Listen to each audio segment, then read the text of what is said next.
Les États-Unis sont devenus aujourd'hui le pays le plus touché au monde par la pandémie en enregistrant 18 860 décès. Donc les États-Unis dépassent l'Italie qui a enregistré jusqu'ici 18 849 morts liés au virus. Donc c'est un décompte fait par l'université Johns Hopkins ici aux États-Unis.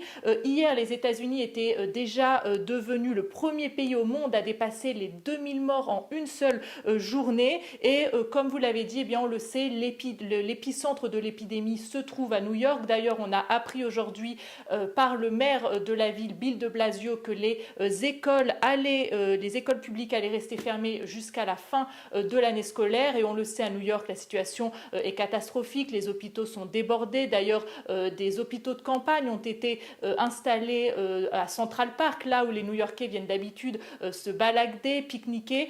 Donc, c'est aujourd'hui une ville fantôme. Les New-Yorkais respectent plutôt bien l'ordre de confinement. D'ailleurs, sinon il y a des amendes. On sait aussi que la population hispanique est disproportionnellement touchée à New York. Alors Donald Trump, lui, fait des conférences de presse quasi quotidiennes à la Maison-Blanche.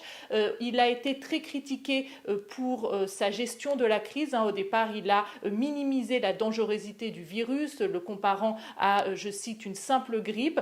Aujourd'hui, il a pris au sérieux, il a pris au sérieux il a pris la mesure de la pandémie, mais il hésite à savoir quand il va rouvrir le pays, puisqu'il est sous la pression, car l'économie évidemment se dégrade. Il a déclaré: choisir le moment opportun pour rouvrir l'économie des États-Unis sera de loin la plus grande décision de ma vie.